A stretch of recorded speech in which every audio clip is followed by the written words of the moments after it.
start, and people can come along as and when really. I'm the Managing Solicitor of the Prisoners Advice Service, and I'd like to welcome you to the third event held by the Prisoners Advice Service in conjunction with Justice Gap. We're extremely grateful to the UCL for hosting the event tonight, and to Deputy in particular for helping us with the organisation. This year there's a general theme around the US criminal justice system and what lessons, good or bad, can be learned from it. We've got a great panel chaired by David Jessel, who, as most of you will know, is both a campaigner and a journalist and has been instrumental in highlighting miscarriage of justice cases, first on programmes such as Rough Justice and then latterly as a Criminal Cases Review Commissioner for 10 years. Just before the debate begins, I want to take a brief moment, if I may, to talk about the Prisoners Advice Service and the work that we do. Some 7,000 adult prisoners rely on PAS for legal advice at the point of need every year. It's a confidential and free service, and after 2 years PAS was first created, it's still the only service of its kind in England and Wales.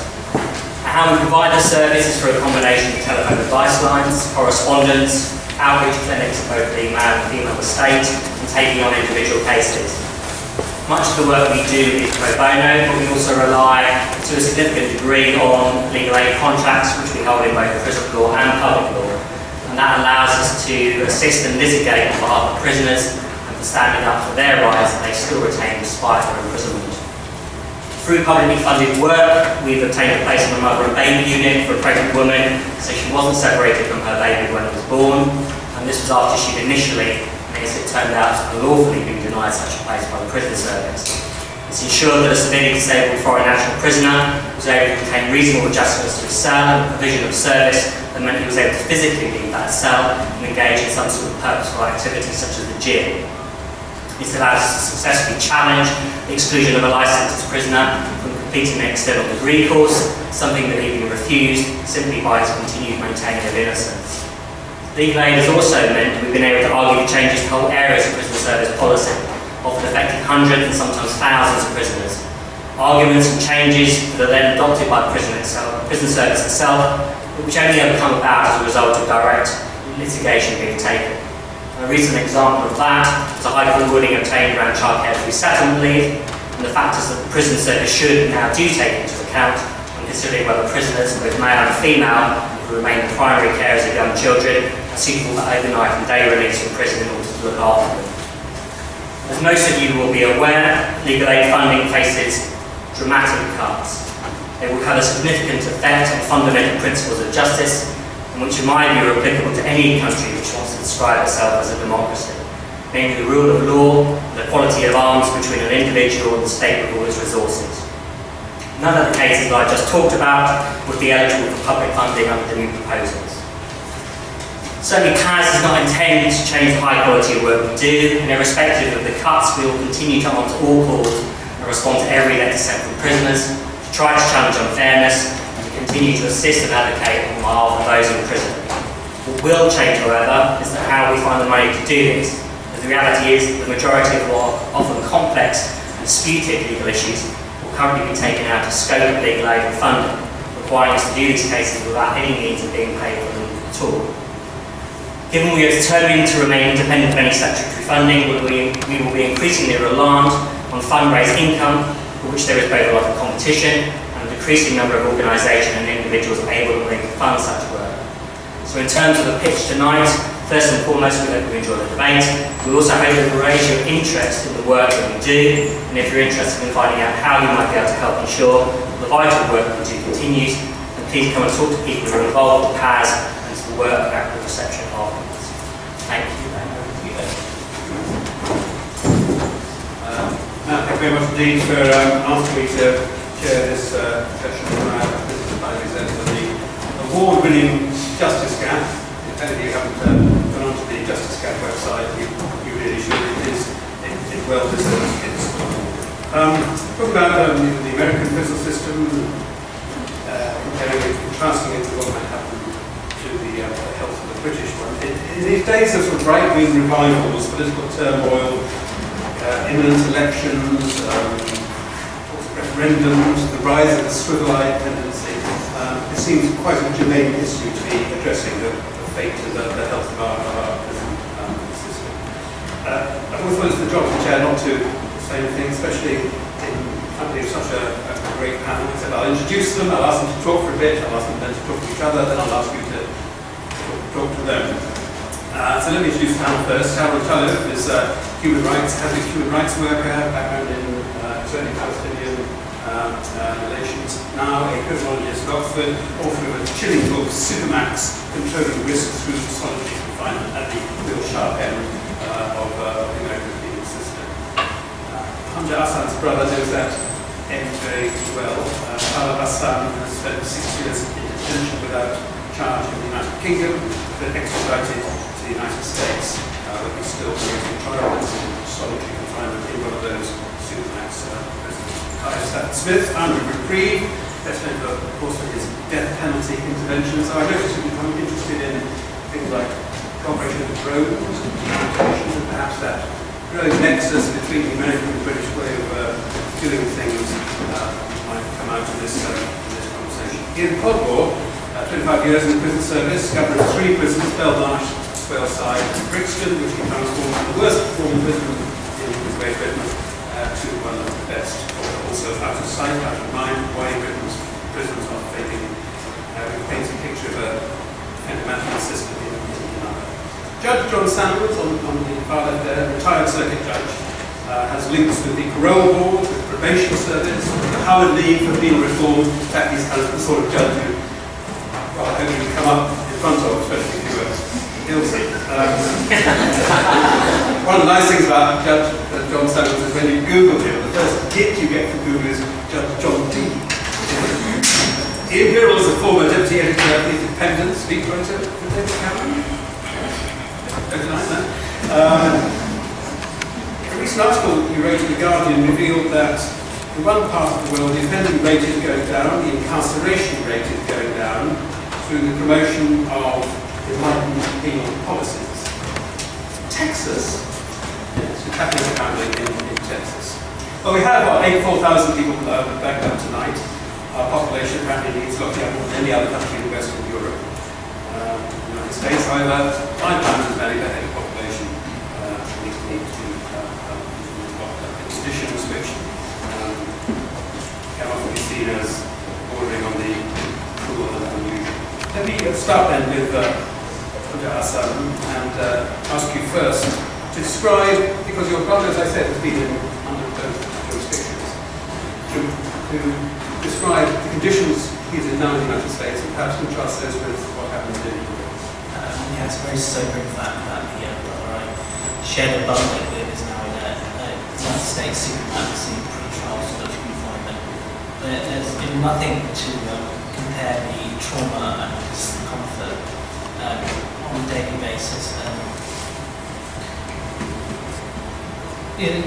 So when Dalla was in pre-trial detention, he was mostly in the long-lasting unit where we have people in this country detained for up to 14 years without trial.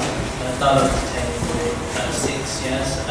His co-defendant, Bob Ahmed, who was very famous and was detained for 8 years without trial, which is the longest for a British citizen. Having said that, there's no comparison between Belmarsh, which is one of the maximum security prisons, and there were many terrible things when you'd have to be stripped so for your own parents. But you had access to education, you could write freely, phone your family. As soon as Dalla was transferred to the Supermax, everything's not only just the distance, but you are leg shackled and you have a shower, you have your room searched every single day.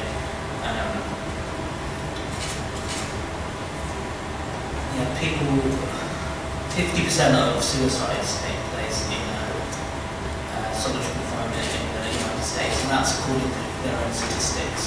The latest congressional hearing by Senator Dick Durbin confirms that. Dalla had Asperger's syndrome, just like Gary King, who was not extradited the day Theresa May Sullivan became the Euro, and also had some associated risks. There are many risks with Asperger's syndrome, such as self-harm and suicide. One of those devastating days of my life actually was last year, where we lost that European Court of Human Rights. So we were challenging it. This was going to be the landmark decision on extreme isolation and sort of confinement within the United States. I'm sure I gave some evidence in this case. And the basic ruling was that, that decades of, solitary confinement, and there are people in the United States who have been detained for 4 decades in solitary confinement, 3 decades, and so on, was fine. And what was worse is that in this country, because one of the applicants, nothing to do with the run from the case, one of the applicants was Abraham was a tabloid for him. So instead of focusing on the actual case, which was about challenging the supermax prisons, there was just loads of footage of the night of Abraham's in the Hulk, no real intelligent discussion of that. But the one hopeful thing I'd like to say is that within the United States are where many of the voices of hope come from. 26 human rights organisations, including the big ones, American Civil Liberties Unions, Constitutional Rights, Human Rights First, all objected to the United States judgment. A professor called Jean Theo Harris wrote a fantastic article that European Court gives a green light to torture, which you can find on Around the Nation. And Dr. Ian Patel, who's in the audience, just recently read an article in the States talking about the various political pressures, such as David Cameron's attempt to withdraw from the European Human Rights attempt to the basic condition of solitary confinement is you have 23 hours a day in a cell, sizable bathroom or food is slotted through the door, so meal times are all alone. There's no education, no access to a library. It's the most stark. Why someone, a British foreign national who has never been convicted of anything, should be transferred to these conditions is absolutely abhorrent.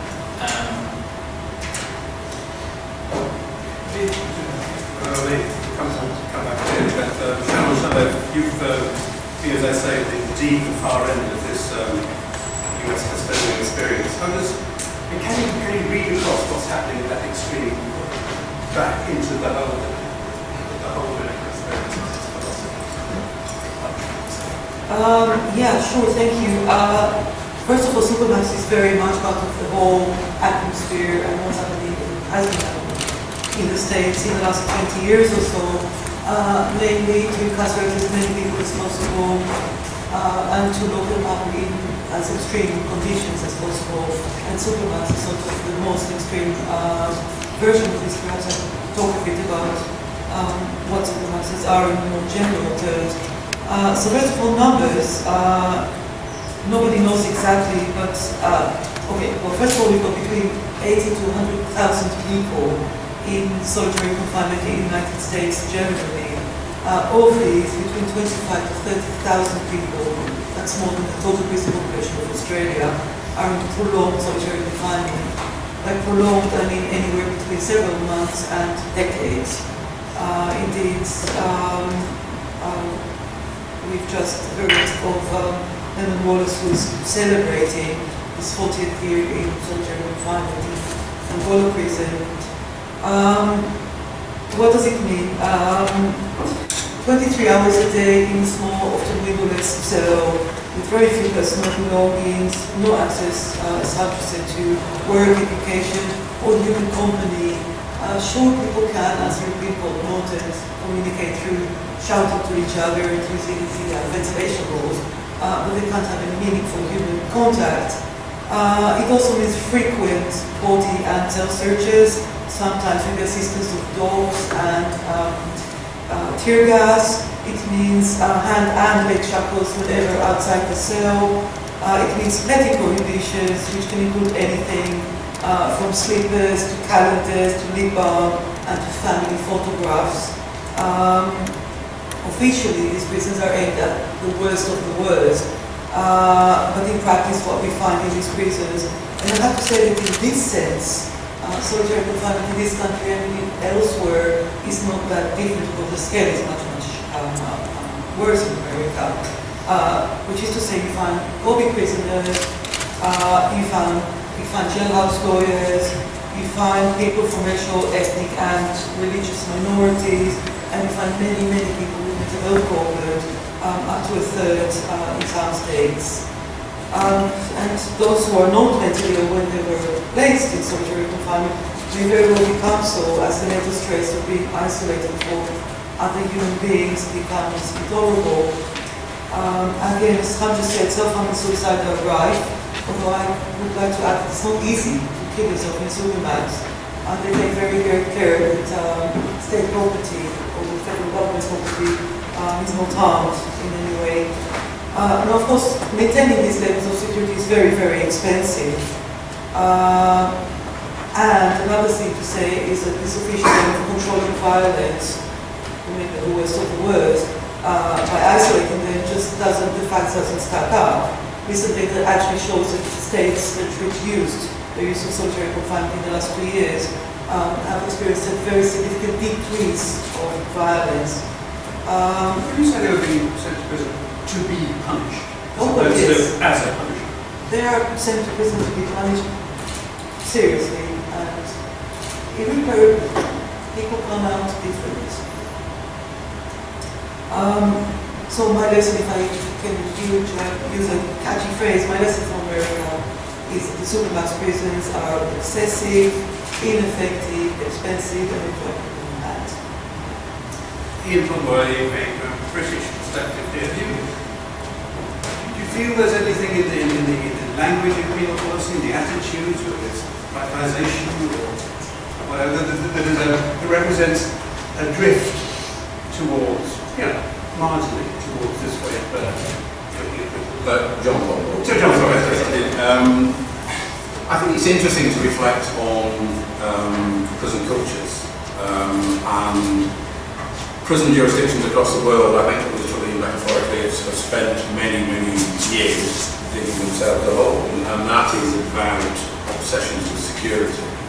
And that, a lot of that comes from this kind of broad brush approach we see across a lot of jurisdictions, which is all prisons are all prisoners are the same. I mean, it was writ large here in the UK when Cameron says, when Cameron said it would make me physically sick for rapists and murderers to get the vote, which is in response to the European Court. All the European Court have said, in terms of our treatment of prisoners, is don't treat all the prisoners the same all the time. Don't stop all prisoners voting forever and a day. Treat prisoners differently, because prisoners are different. And what jurisdictions tend to do is retreat to the lowest possible common denominator, and you see that in the States writ large. And a lot of that, and I attended a seminar over in the States last year, was also about solitary confinement. Yes, they're not sure how many they've got, they're not sure why they're there, and I was trying to reflect some of the prison officer culture that's there. Because I think a lot of this comes from poor management, from prison managers wanting to abdicate responsibility for what's going on in their jurisdictions. And prison staff like to assume that everyone is difficult, dangerous and violent, and that is not the case. There are a few, and that tends to be revolving around all sorts of other issues, not least mental health. But a lot of this is an abdication of responsibility within prison and within the jurisdiction. And yes, this country hasn't gone to the same extremes, and it has developed, I wrote a book criticising the British prison system, so you can see where I'm coming from. But in terms of our attitude to what we call segregation, I think it's still wrong. And yes, segregation units in this country are full of people with mental illness, with racial disparities. And as I wrote in my book, the size of the segregation unit is a bit of a virility symbol. That the bigger the segregation unit, the more people you've got in solitary confinement, the tougher it is. Well, it's not about toughness, it's about mismanagement. I was kind of proud of Brixton that my segregation unit was kind of 3 cells, and my mantra was they should be empty. If if they haven't got anybody in them, well, we've kind of failed as a management.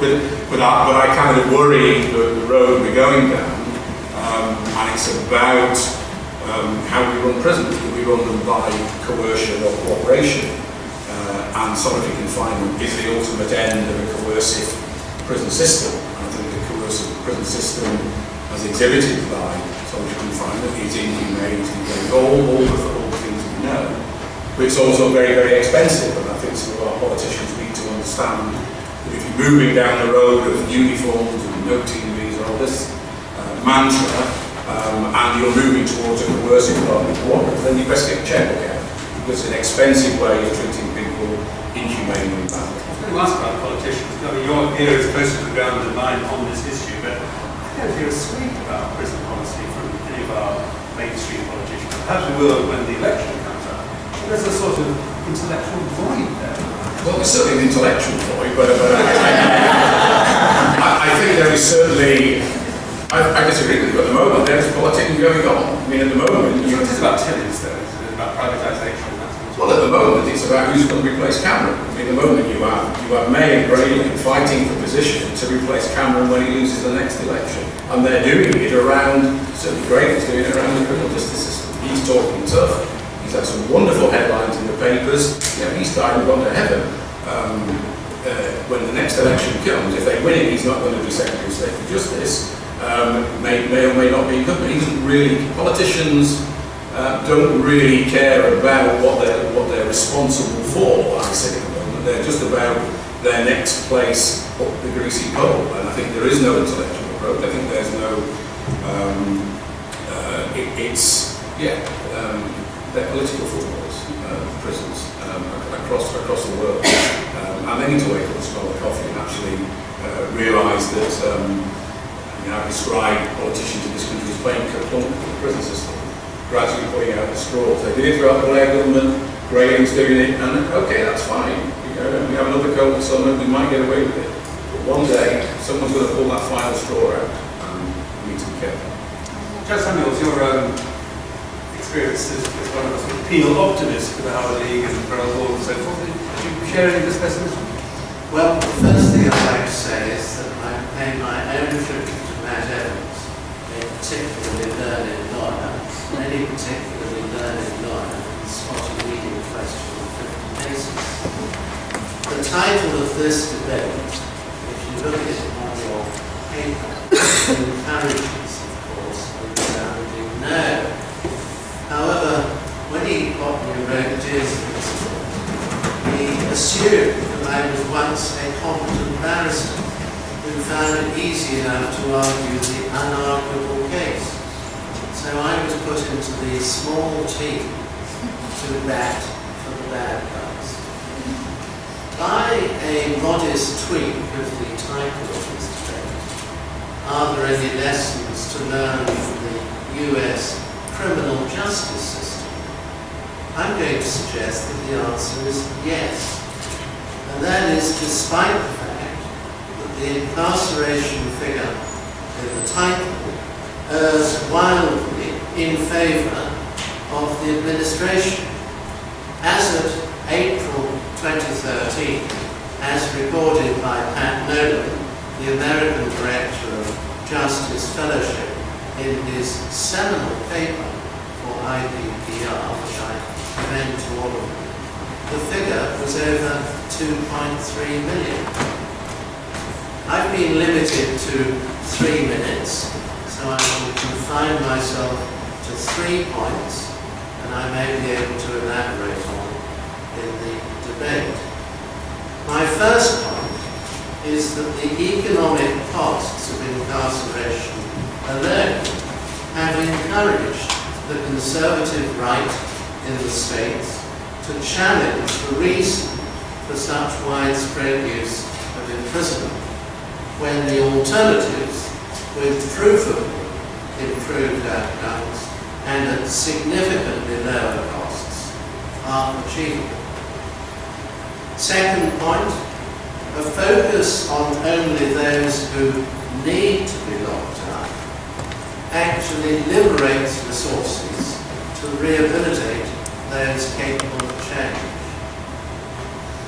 third point is the hugely valuable reform programs pioneered by the drug court movement, which grew out of an American initiative in Dade County, Miami in 1989, and now extends to almost 3,000 problem-solving courts across the United States.